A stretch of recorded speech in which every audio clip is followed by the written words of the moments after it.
Jeg synes, det var vildt spændende at se det der projekt, de har lavet derude i Assens, fordi at I jo har lavet det med ud fra nogle pædagogiske mål, ikke? Og man kunne virkelig se på den her video, at de synes, at det var mega sjovt at lave de her ting, ikke? Ja. Men i virkeligheden så går det helt vildt godt i spænd med det, vi laver ude ved os, fordi vi både har et relativt nyoprettet center for handicapforskning, som Michael Jespersen han står for. Vi har en del forskning gående og nogle projekter omkring leg for voksne. Og så er der så nogen som mig, som er over i en lidt anden boldgade fra den forskningsgruppe, der hedder muskelfysiologi og biomekanik. Og jeg sidder selvfølgelig med mine fysiologbriller på og tænker, hold da kæft mand, hende der Anna, ikke? Hvis vi begyndte at lave målinger af muskelstyrke, postural balance, blodprofiler, iltoptagelse, hvad fanden ved jeg, hvis efter hun begyndte at spille det her spil, måske nogle gange om ugen eller et eller andet, så vil vi virkelig se noget, der batter. Jeg er slet ikke i tvivl om. Så der er så mange aspekter i det, jeg synes, der er vildt fede. Og jeg er sikker på, i forhold til fremtidige projekter, at vi kan byde ind med nogle ting, og også nogle bachelorstuderende, specialstuderende, som kan komme og lave nogle fede ting i samarbejde med jer.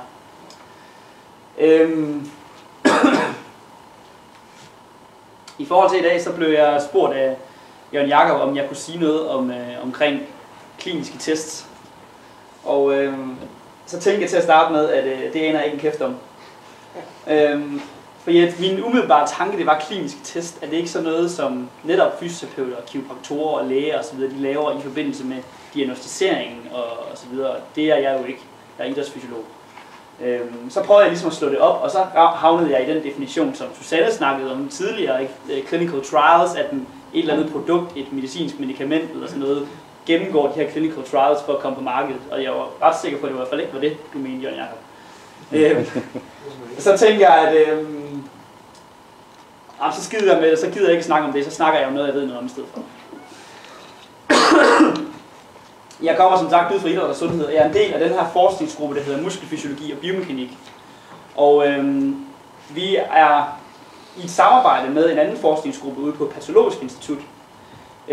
Har vi lavet det her SDU Muscle Research Cluster, som faktisk nærmest lige er blevet skudt i gang. Ideen med det er, at vi har noget know-how omkring træning og testning, og de har noget know-how omkring sygdomme, specielt omkring skeletmuskulaturen. Og vores tanke var, at det må vi kunne lave noget fedt ud af. Et godt samarbejde, hvor vi kan spare med hinanden. Så det vil fremtiden vise, hvad der kommer ud af det. Ideen er, at vi selvfølgelig skal lave en masse spændende forskning omkring fysisk aktivitet i relation til skeletmuskulaturen.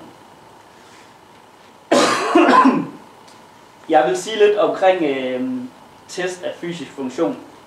Som jeg allerede var inde på, så er vi i gang med et samarbejde her, og det vi er eksperter i ude ved os, det er evaluering af muskelfunktion. I hvert fald den forskningsgruppe, jeg er en del af. Og det er sådan set helt ned fra molekylært niveau, altså enkelte proteiner i musklen, hvad deres betydning er for muskulaturen og muskelfunktion og forandringer i muskulaturen, og så helt op til hele kropsniveau. Det skal jeg komme med nogle eksempler på senere. Og så ved vi en masse om, hvad effekten af træning, immobilisering, sygdom, aldring, hvad det ligesom gør ved muskulaturen, skeletmuskulaturen og vores funktion. Og selvfølgelig så ved vi også noget omkring, hvad træning betyder i relation til de her andre faktorer.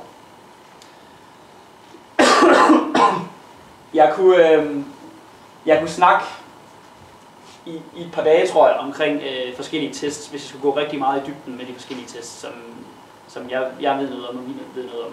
Det vil jeg ikke, så jeg berører dem nok sådan lidt mere overfladisk, og så har jeg tilladt mig også at drage nogle lidt perspektiveringer, fordi jeg ved ikke helt, hvad det er for nogle folk, der sidder i det her rum, og hvor meget I ligesom ved omkring muskelfunktion og betydningen for vores sådan, dagligdagsfunktion osv. Så det kommer jeg også med lidt paralleller her omkring.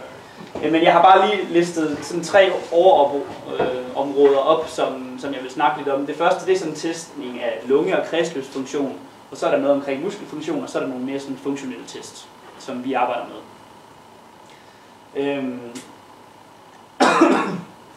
I forhold til lungefunktion, så kan man købe sådan nogle aggregater her, de her sådan nogle flowmålere, og de koster faktisk ikke specielt meget. Og dem kan man bruge til både at måle peak flow, måle den her maksimal lungekapacitet og måle den her FEV1, som man kalder den, hvor meget udånder man på det første sekund. Og det er sådan nogle tests, som de her læger, som sådan nogle ørelæse halslæger, de bruger til at evaluere, om man har nedsat lungefunktion, og KOL-patienter, de præsterer vildt dårligt i nogle af de her tests. Men det er ikke en test, jeg som sådan har arbejdet specielt meget med. Jeg tog den bare med, fordi det er en rimelig simpel måde at evaluere lungefunktionen på. Og lungefunktionen, den leder os egentlig lidt videre til kredsløbsfunktionen, som til gengæld er noget, vi ved noget mere om. Kredsløbsfunktionen, den knytter sig jo egentlig både til lungefunktionen, men også hjertets funktion i forhold til at pumpe blod og levere ilt rundt i kroppen. Og noget af det, vi gør meget ud ved os, og det er sådan set på alt lige fra eliteatleter og så til de svageste svage, det er måling af maksimal iltoptagelse.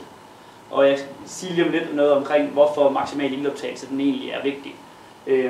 Men det kan man måle på mange forskellige måder, og man kan overhovedet ikke se det der billede, som jeg har sat på. Men der er en mand, der står og løber, og så har han sådan en maske på. Og så måler vi simpelthen på hans udåndingsluft i forhold til den totale ventilation, og hvad vi ved, der ligesom er af gasser i atmosfæreluften, så kan vi simpelthen måle på, hvor meget ilt optager han under arbejdet. Og så presser vi ham indtil han er ved at falde om, og så kigger vi på, hvad for tal når vi maksimalt.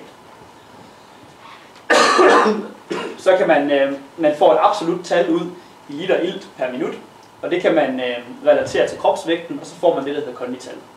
Og så kan man finde sådan en tabel her og gå ind og se, hvor ligger man. Er jeg i farezonen, eller er jeg god nok, eller hvad? Og det er sådan lidt, det er sådan noget, jeg tror de fleste danskere, de har hørt om kondital, og har måske en eller anden idé om, hvor man bør ligge hen i kondital. Man kan lave nogle meget mere simple tests, som estimerer de her kondital, men hvis man gerne vil vide det præcis, så er man nødt til at lave sådan en test, hvor man måler udåndingsluften. Og det er noget af det, at vi kan finde ud af ude ved os. Hvad er der så med det her kredsløb? Hvorfor er det så vigtigt?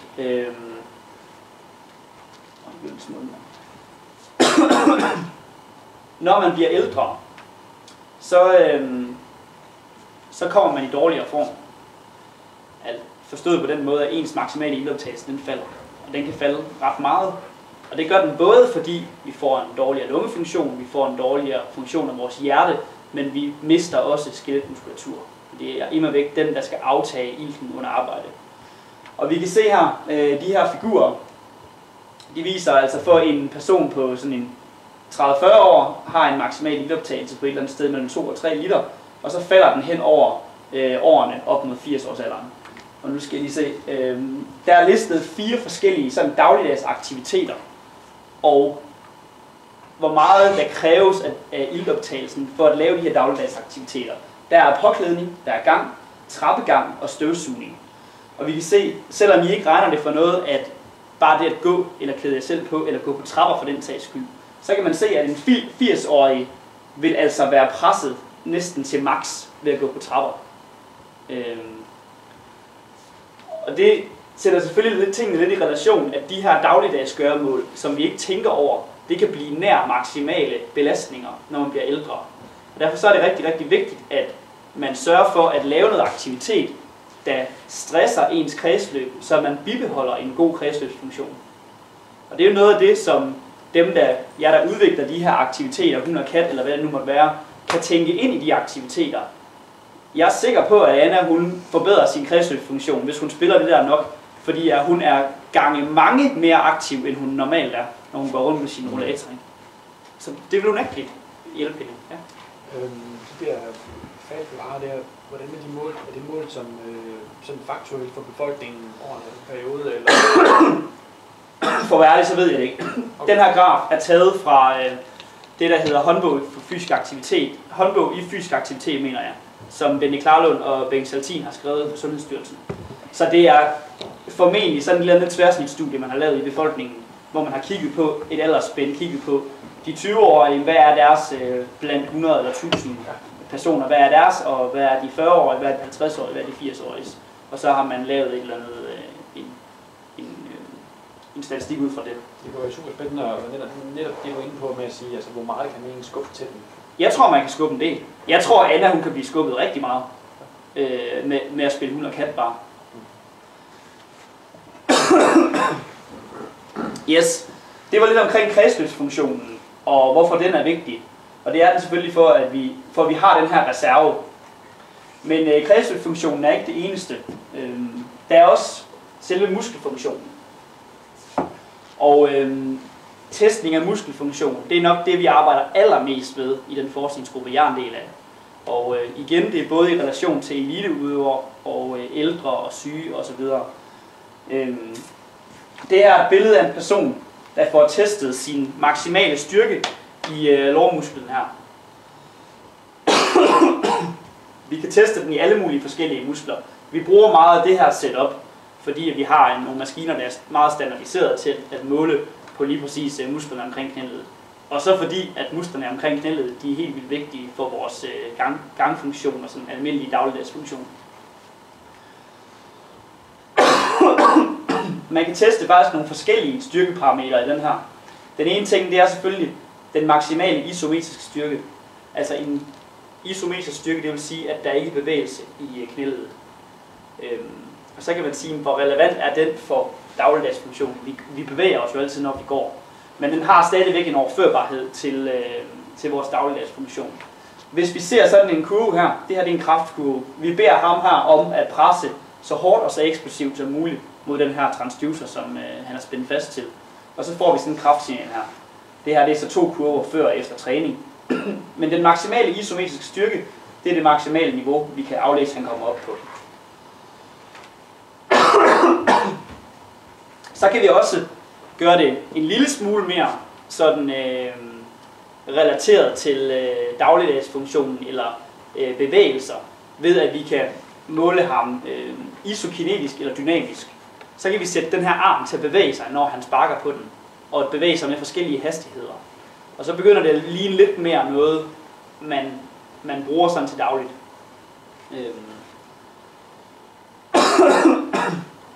Ud fra den første måling heroppe, den isometriske styrkemåling, der kan vi også, udover at vi kan få en maksimal værdi, så kan vi også få en værdi, som måske egentlig er lidt mere interessant. Det er den eksplosive muskelstyrke, eller det vi kalder for rate of force development. Og den måde, man aflæser den på, det er ved, at man kigger på startpunktet, og så et eller andet tidsinterval frem, der kigger man på, hvad er hældningen på den her kraftkurve? Hvor hurtigt stiger vedkommende i kraftudviklingen?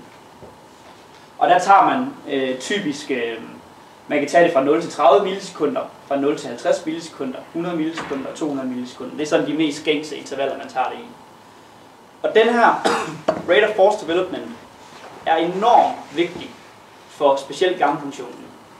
Fordi hvis I går en tur ude på gaden, og I snubler over en fortovskant og mister balancen, så sker der det, at I har cirka 200 millisekunder til at genoprette balancen. Hvis ikke I har gjort det inden for de 200 millisekunder, så falder I. Det er ikke noget problem for jer og for os her i det her rum, fordi vi har så velfungerende en muskelfunktion, at det når vi nok. Men Anna, hvis hun ikke har sin rollator med, så kan jeg garantere jer, at hun falder.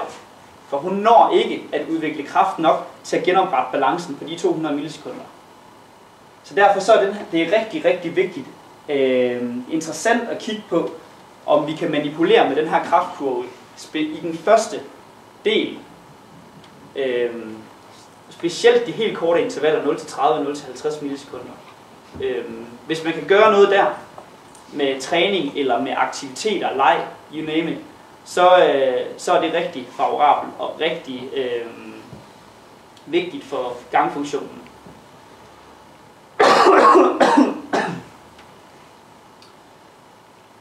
Men med hensyn til rate of force development, så skal der arbejdes mere med sådan lidt tungere og lidt kraftigere styrketræning for at kunne udvikle det eksplosive. Det siger vi jo i daglig tale, at ja, det vil vi skulle. For du og jeg. Ja. Men jeg tror for Anna, som er på så lavt niveau, jeg tror, det der stimuli, hun får der, jeg tror, det er nok til, at vi kunne måle en forskel. Ja. Det er jeg sikker på. Desværre. Jeg er bare nysgerrig, fordi nogle folk, som for eksempel dyrker en anden form for kampsport eller dans, de kan jo have en rigtig god balance. Ja. Men den er jo ikke udelukkende afhængig af deres... Nej. Der er også andre ting, der spiller ind, ikke? Så det altså vores balance sådan generelt er jo både et samspil mellem hvor hurtigt kan vi aktivere vores muskulatur, hvor præcist kan vi aktivere den. Fordi balancen, den er jo også sådan, når vi bare sådan står stille eller skal stå på et ben, så er det også et produkt af, at vi ikke aktiverer muskulaturen mere, end der er behov for. Fordi hvis vi gør det, så laver vi jo for store udsving i en eller anden retning. Og så er det sensoriske input også helt vildt vigtigt for vores balance. Jeg var på et kursus sidste uge, sådan et PhD-kursus omkring muskelfunktion og så videre. Og der var der en gut med, som holdt et oplæg omkring netop nervefunktionen. Og han var ekspert i at evaluere nervefunktion og så videre. Han fortalte om en engelsk gut, som vågnede op en morgen, og ligesom der er nogen, der lige pludselig ikke kan høre mere, eller se mere, eller et eller andet, så var han vågnet op en morgen, og hele hans sensoriske nervesystem virkede ikke. Det eneste, der virkede, det var smertereceptorerne. Alt andet, det virkede ikke. Det tog ham 20 år at genlære de forskellige bevægelsesmønstre, som han kunne. Og det er jo ikke fordi, han kunne sagtens aktivere sine muskler og gøre alt andet på samme måde. Men det viser bare, hvor enormt vigtigt det sensoriske input også er for sådan noget som balance eller bevægelse generelt.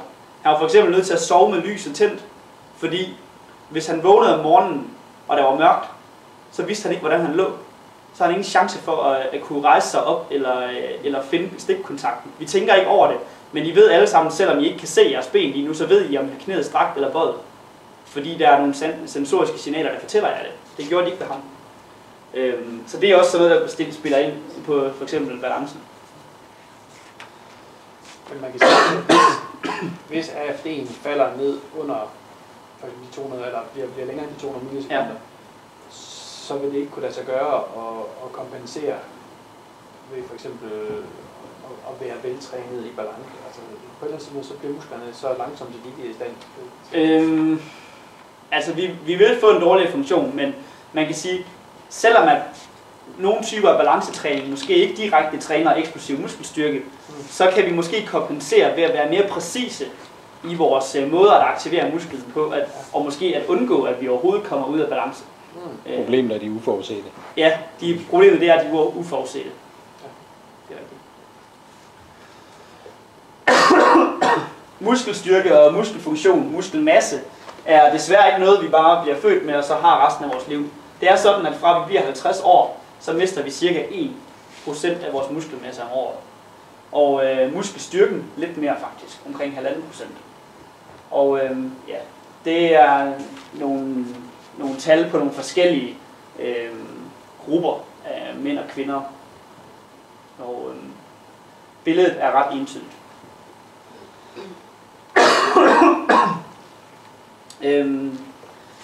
I forhold til muskelstyrke og så funktion, så kan man tale om, at vi er nødt til at have et eller andet minimum af muskelstyrke, for at vi overhovedet har en funktion, for at vi er i stand til at stå ud af sengen.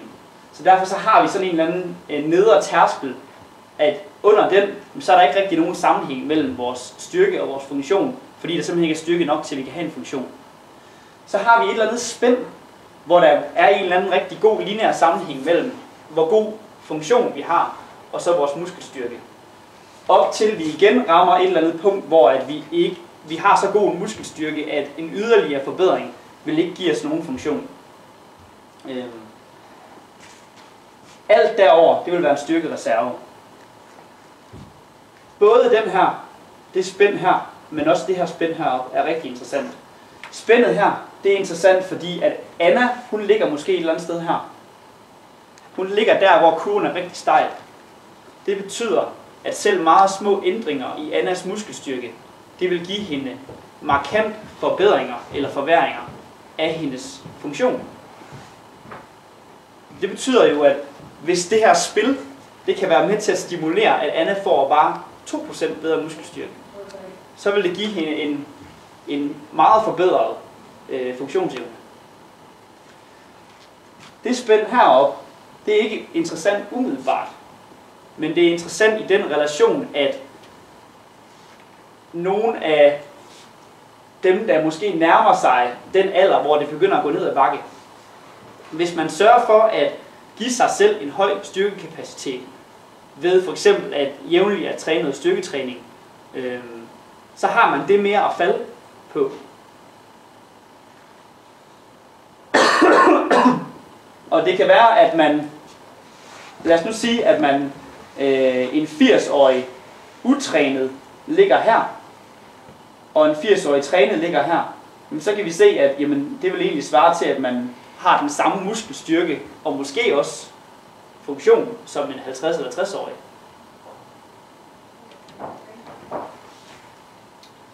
Yes, det var lidt om styrke. Så kan vi også måle muskelpower, og det vil sådan lige umiddelbart synes som det samme som muskelstyrke. Det er det ikke helt. Og igen kan man ikke se nogle af billederne, så det er helt fantastisk.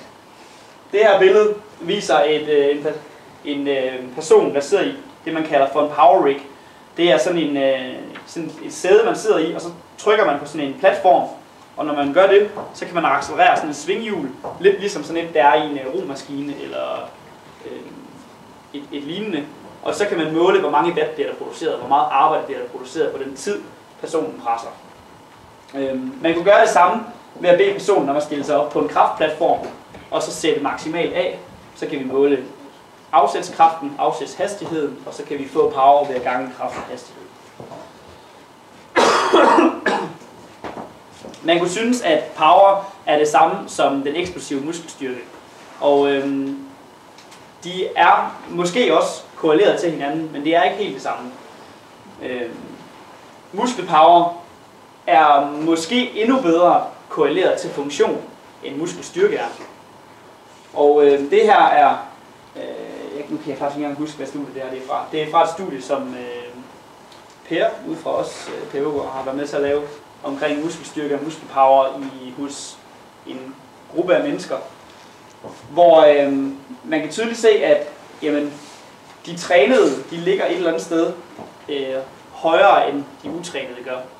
Og igen, så kan man tale om, jamen, hvis man har i den reserve at tage af, når man begynder at blive ældre, man kan tydeligt se, at vi har det samme mønster, som vi har med muskelstyrke, at det falder med årene, det kan vi ikke gøre noget ved. Men hvis vi kan have opbygget en eller anden reserve, så er det rigtig godt. Og heldigvis kan vi også reversere, således at hvis vi har med nogen at gøre, der har mistet store dele af muskelpower, jamen, så kan vi også med træning give dem noget funktion tilbage. Muskelpower, i og med at det er produktet af kraft og kontraktionshastighed, så er det påvirket både af fald i kraftudviklingen og påvirket af fald i udviklingen af hastighed i muskelkontraktionerne. Og det betyder, at det faktisk falder endnu mere, end muskelstyrke gør. Cirka 3,5% per år efter 50-årsalderen. Det er for eksempel rigtig vigtigt for at kunne rejse op fra en stol eller gå op ad trapper, at man kan udvikle en eller anden vis muskelpower. Og så er der faktisk også gode korrelationer. Det er sådan lidt en sjov undersøgelse at lave, at det korrelerer godt til selvrapporteret funktionsevne. At hvis man måler muskelpower på en gruppe sådan ældre mennesker, jamen så dem, der har den største muskelpower, det er også dem, der rapporterer selv, at de egentlig har det bedste og har den bedste funktion. Og det er jo sådan lidt interessant.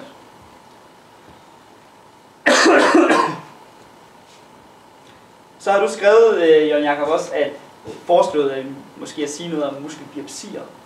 Det vil jeg ikke sige helt vildt meget om, men dog en lille smule. Fordi det er også noget af det, vi faktisk arbejder meget med ude ved os, at vi kigger, hvis vi kan komme afsted med det, når vi laver projekter, så kigger vi gerne på det hele. Ikke kun funktionen eller den muskelmekaniske funktion, men også kigger lidt ned i muskulaturen. Hvad sker der dernede? Så udtager vi nogle biopsier. Det her det er et billede af en muskelbiopsi, hvor der er farvet for forskellige fibertyper, type 1 og type 2A, og den der det er type 2B, den hurtige. Og nogle af de ting, vi kan kigge på, det er for eksempel fibertypefordeling.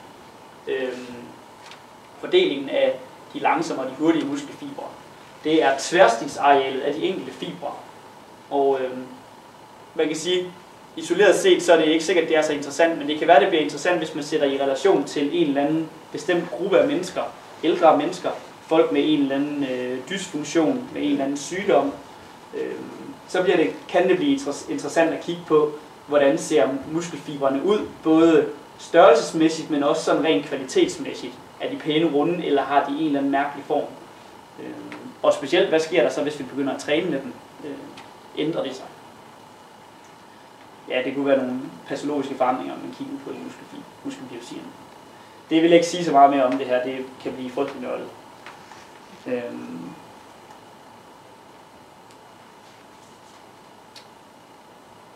Det sidste, jeg lige vil sige lidt om, det er sådan functional tests.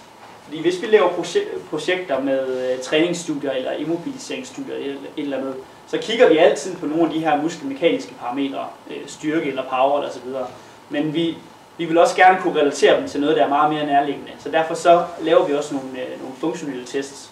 Og det kunne fx være noget så simpelt som en 10 meter gangtest, hvis det er med ældre eller gangbesværede, vi har med at gøre. Så tester vi dem både deres selvvalgte tempo og deres maksimale tempo, om det ændrer sig. Jeg har lige lavet et pilotprojekt i forbindelse med mit forhåbentlig kommende PhD-projekt, når jeg får det færdigfinansieret, hvor jeg har trænet styrketræning med afklemt blodtilførsel. Jeg ved ikke, om der er nogen af jer, der har hørt om det. Med en patient, som har en myopati, kalder man det, sådan en muskelinflammatorisk degenerativ sygdom. Han var rigtig gangbesværet. Han var dog ikke så gangbesværet, at han ikke kunne gå med rollator. Men han øgede markant sin ganghastighed i maksimal tempo efter den her træning. Og det er selvfølgelig dejligt at se, at den specifikke styrketræning, som vi nu laver, at den har en eller anden funktionel relation. Så kan vi lave en test, der hedder, jeg tror den hedder sit to stand. Det er egentlig bare, at man rejser sig op fra en stol, og så kan man måske gøre det gentagne gange, for at kigge på den enkelte gentagelse, om der ændrer sig et eller andet i den, men også udviklingen over tid, som et eller andet mål for træthedsudvikling, om den bliver dårlig eller bedre. Man kan lave en test, der hedder stand up and go, eller sit up and go, jeg kan aldrig huske, hvad den hedder, men hvor personen sidder på en stol, rejser sig, går en eller anden afstand rundt om noget, og går tilbage og sætter sig ned på stolen igen, som kunne være en eller anden dagligdags ting, man også nogle gange gør. Jeg har også set nogle studier, hvor de laver sådan et setup, hvor at man skal træde hen over en pind, og så hænger der en anden pind sådan i den her højde og sådan noget, så man skal hen over og under en pind, og så sætte sig ned på en stol, som selvfølgelig er noget, der minder om at det at sætte sig ind i en bil, som igen, hvor man prøver at relatere det rigtig meget til en dagligdags ting at gøre.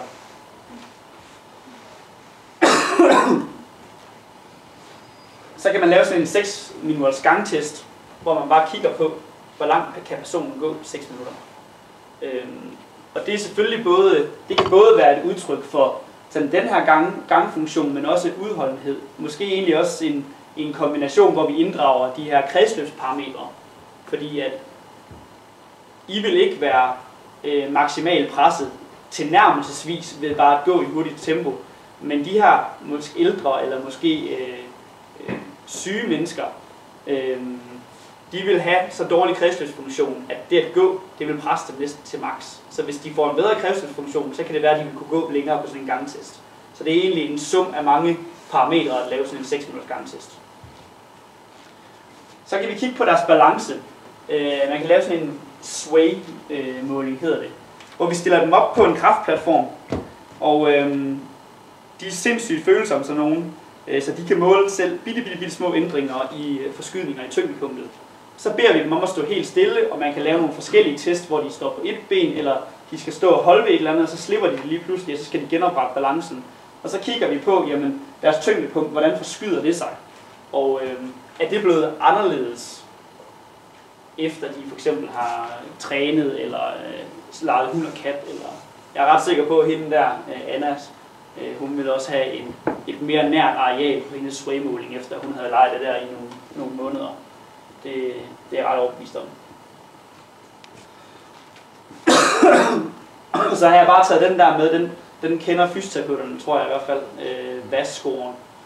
Fordi at nogle gange så kan det at lave træning også være relateret til enten øget eller forhåbentlig mindskede smerter i forbindelse med nogle forskellige komplikationer. Så det er også noget, vi inddrager, når vi laver forskningsprojekter med folk, som har en eller anden lidelse. Yes, det tror jeg sådan set var det, jeg vil sige. Og jeg aner ikke, om det er noget, der er nogen, der kunne bruge til noget, men det er det, jeg ved noget om. Så det var det, jeg ville sige noget om. Ja. Jamen, jeg tænker, at noget af det, der kunne være rigtig interessant, var også, at man kobler sådan... I bor jo lige op og ned af hinanden ude på universitetet, ja. Ikke? Altså, at man kobler noget...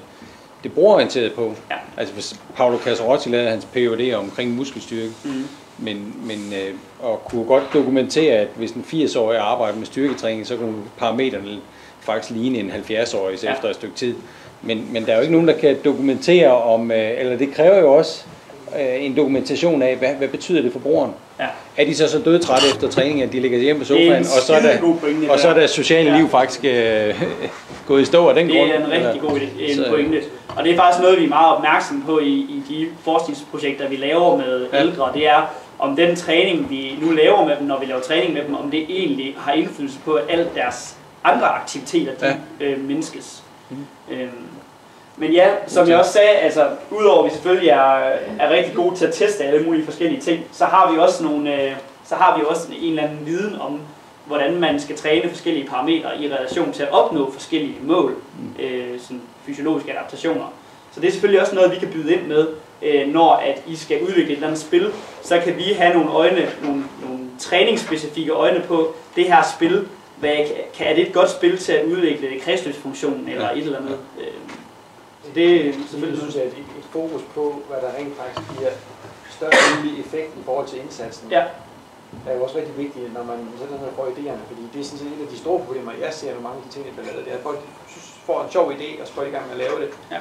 Så glemmer de at se på, at det rent faktisk er det her, som giver noget bang for the buck. Ja, altså, lige præcis. Kommer der giver det en funktionsmæssig og en helbredsmæssig succes i sidste ende. Ja.